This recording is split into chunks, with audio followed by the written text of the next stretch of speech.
바울 일행은 데살로니가 교회에 속히 방문하여서 이들을 돕고자 하였습니다. 하지만 사단의 방해로 인하여서 바울은 그 뜻을 이루지 못하였다고 앞서서 언급을 했습니다. 하지만 계획대로 되지 않는다고 해서 그대로 멈춰있지는 않았습니다. 이에 바울 일행은 오늘 본문에서처럼 디모데를 데살로니가 교회에 보내게 됩니다. 보낸 이유는 환난 중에서라도 데살로니가 교회를 굳건하게 하고 또 믿음에 대하여 위로하며 흔들리지 않게 하기 위함이었습니다. 바울 일행이 아직 데살로니가 교회와 함께 있을 때 장차 받을 환난에 대하여 미리 말하였는데 아니나 다를까 데살로니가 교회는 지금 환난을 당하고 있는 걸로 보입니다. 그래서 바울 일행은 염려가 되었을 것인데 아직 갓 태어난 어린 교회와 같은 데살로니가 교회가 이런 환난들 앞에서 믿음이 흔들리지는 않을지 염려했습니다. 그래서 다시 믿음이 없었던 그 시절로 돌아가지 않을지 염려했던 겁니다.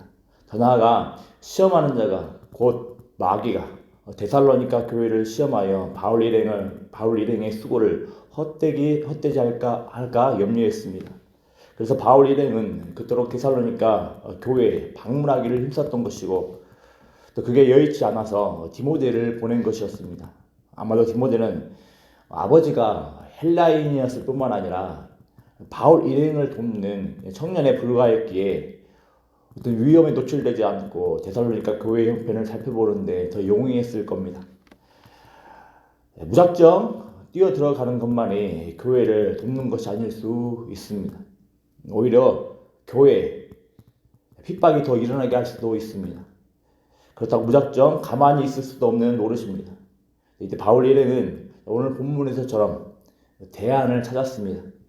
디모데를 보내 데살로니가 교회를 돕되 데살로니가 교회에 혹시라도 있게들 누를 끼치지 않고 그들의 상황을 아는 방법이었습니다.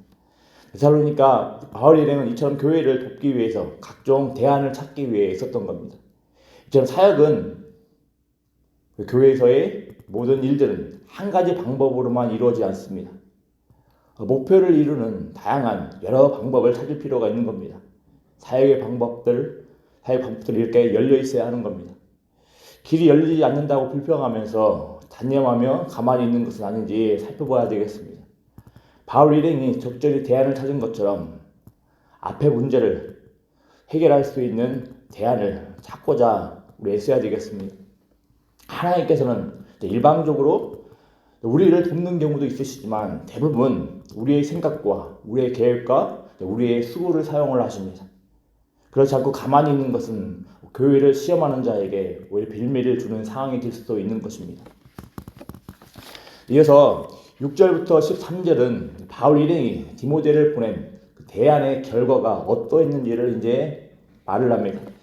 6절은 디모데가 전해준 교회의 모습을 데살로니가 교회의 모습을 간략하게 묘사를 하고 있고 7절부터 13절은 그에 따른 바울 일행의 반응이 감사와 기도로 나타남을 언급을 합니다. 디모데가 가져온 소식에 의하면 바울 일행이 염려했던 것과 같이 염려했던 것과 같은 데살로니가 교회가 믿음을 포기하고 세상으로 돌아간 모습은 없었습니다. 데살로니가 교회는 믿음과 사랑이 흔들리지 않았습니다. 오히려 그들도 바울 일행을 간절히 보고 싶어 했습니다. 이러므로 바울 일행은 데살로니가 교회의 그 믿음으로 말미암아 그 큰 위로를 받았다고 이야기를 합니다. 이제는 살 것 같다고 이야기를 합니다. 이렇게 데살로니가 교회를 지키신 하나님께 감사하고 있습니다. 하나님은 데살로니가 교회를 향한 간절한 마음으로 기도하던 그 바울 일행의 기도에 응답을 하신 겁니다. 이렇게 우리에게 위로를 주고 기쁨을 주는 것들은 교회의 바른 모습, 교회의 건강한 모습, 교회가 성장하는 모습입니다. 복음을 들은 지 얼마 안 된 어린 교회가 환난 중에 있었습니다. 어쩌면 복음을 버리고 다시 제자리로 되돌아갈 수 있었습니다. 하지만 데살로니가 교회는 계속 믿음과 사랑으로 서 있었다라는 겁니다. 이런 결과의 원인이 무엇이었습니까? 하나님의 은혜입니다. 그런데 그렇기 때문에 바울 일행은 감사한다고 합니다. 하지만 바울 일행의 헌신의 결과, 그리고 사랑의 결과였다는 사랑의 결과였습니다. 이런 헌신, 사랑은 단적으로 이런 헌신과 사랑을 단적으로 보여주는 것이 바로 10절의 모습입니다. 우리 같이 한번 읽어보겠습니다. 10절 말씀입니다.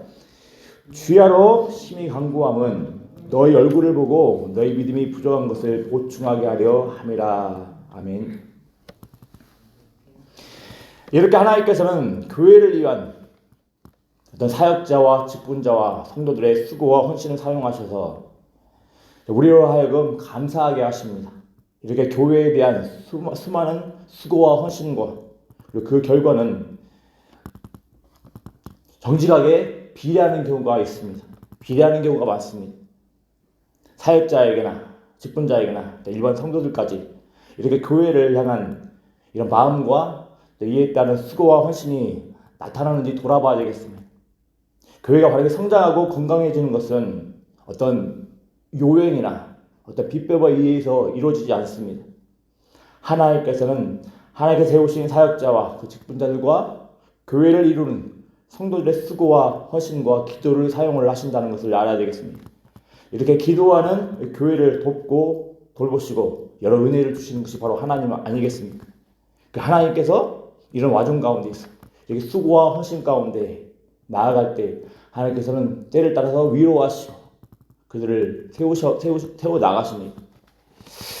그래서 13절부터 13절 말씀은 바울이 데살로니가 교회를 위해서 기도하는 모습들이 나옵니다. 논리적으로 10절 말씀에 주야로 심히 간구하면 너희 얼굴을 보고 너희 믿음이 부족한 것을 보충하게 하려 함이라 그럽니다. 기도에 대한 어떤 바울의 의지, 마음이 나타나고 있습니다. 그러고 나서 자연스럽게 11절부터 13절에서 그 기도에 대한 그 기도 제목, 기도의 내용들이 자연스럽게 나타납니다. 어떤 기도 제목들입니까? 바울이 데살로니가 교회를 위해서 간구합니다. 먼저는 바울 일행이 다시 데살로니가 교회에 갈 수 있도록 기도하고 있습니다. 또 성도들끼리 사랑이 더욱 넘치도록 위하여서 기도하고 있습니다. 그리고 믿음이 더욱더 굳건하게 설 수 있도록 기도하고 있습니다. 주께서 다시 오실 때 데살로니가 교회가 거룩함에 흠이 없도록 기도하고 있습니다. 바울은 데살로니가 교회를 하나님께서 핏값 주고 사신 교회로 보고 있습니다. 또 앞서 이야기하는 것처럼 데살로니가 교회는 가족으로 생각을 하고 있습니다. 자녀로 생각을 하고 있습니다. 자, 그렇기 때문에 이런 기도 제목이 나오는 겁니다. 생각해 보십시오. 우리 자녀에게 정말로 필요한 것이 무엇인지. 그렇다면 오늘 기도 제목 같은 내용들이 나올 겁니다. 이런 기도는 가시적으로 응답이 바로바로 나타나지 않습니다. 하지만 건강하고 바른 교회를 위하여서 실질적인 교회입니다. 또 비록 가시적으로 우리가 응답을 바로바로 확인할 수 있는 그런 모습들이 바로 나타나지 않는다 할지라도 하나님께서는 앞서서 바울의 기도를 들으시고 데살로니가 교회를 돌보셨던 것처럼 우리의 이런 기도에 대해서 하나님께서 반드시 응답을 하신다는 겁니다. 그래서 정말로 교회를 위하여서 필요한 기도 제목들, 거룩함을 위한 기도, 사랑이 넘치는 교회, 그 믿음을 더욱더 굳건하게 하는 교회, 이런 기도 제목을 가지고서 교회를 위하여서 기도하는 것이 우리 성도들의 마땅한 모습이고 또 이런 모습이 더욱더 주의 몸된 교회를 건강하게 세우는 통로일 거라 봅니다. 이런 기도의 제목을 가지고서 이제 남은 한 해 또 우리의 몸된 교회를 위하여서 기도하며 헌신하는 은혜가 있기를 바랍니다. 또 다가올 새해 가운데서 이런 기도 제목을 가지고서 기도하며 하나님께 세우신 광주 영광교회가 또 우리 각자에게 가족이 되고 또 자녀가 되는 우리 몸된 교회를 위하여서 기도하는 모습들이 있기를 기도합니다. 기도하겠습니다. 아버지 하나님 감사합니다. 하나님께서 세우시는 광주 영광교회가 얼마나 고귀하고 존귀하고 하나님 앞에서 거룩한 존재인지를 바라볼 수 있도록 은혜 더하여 주시길 소망합니다. 하나님, 주님께서 세우신 이 교회가 이럴진데 마땅히 이 교회에게 필요한 기도 제목을 따라서 기도하는 성도들 될 수 있도록 은혜 더하여 주시길 소망합니다. 혹여 아버지 하나님, 주님께서 세우신 주의 몸된 교회를 위하여서 그저 아무런 수고도 하지 않고 애씀과 헌신을 하지 않고 어떤 요행이나 어떤 비법이나 그저 무조건적인 은혜만을 바라고 있지는 않습니까? 하나님, 우리의 수고와 헌신과 기도와 비례하여서 하나님께서 데살로니가 교회를 돌보셨던 것처럼 우리 또한 간절히 기도하며 나아갈 수 있는 은혜가 있을 수 있도록 은혜 더하여 주시길 소망합니다. 아버지 하나님, 바울 일행의 기도를 들으시고 데살로니가 교회를 돌보셨고 그들 굳건하게 세우셨던 이런 모습들을 바라보며 우리 또한 하나님께서 반드시 죄 범된 교회를 세워가는데 필요한 기도 제목에 반드시 응답하신다는 사실들을 신뢰하며 확신하며 나아갈 수 있는 우리 복된 광주 영광교회 될 수 있도록 은혜 더하여 주시길 소망합니다. 그래서 남은 한 해 잘 마무리할 수 있도록 은혜를 더하여 주시옵시고 또 새로운 한 해 가운데 주님께서 기뻐하시고 바라는 올바른 모습, 복된 모습으로 또 건강해서 갈 수 있도록 은혜 더하여 주시길 소망합니다. 특별히 아버지 하나님, 이 수술 후에 회복 가운데 있는 담임 목사님 하나님께서 함께 해주시길 소망합니다. 속기 회복의 은혜를 다하여 주시고 더욱더 건강한 모습으로 복귀하여서 예전보다 더욱더 건강한 모습으로 주의 몸된 교회를 위하여서 헌신하며 또 인도해 나아갈 수 있도록 하나님 도와주시옵소서. 특별히 아버지 하나님, 이제 사택 공사가 진행되고 있습니다. 하나님께서 간섭해 주시고 도와주셔서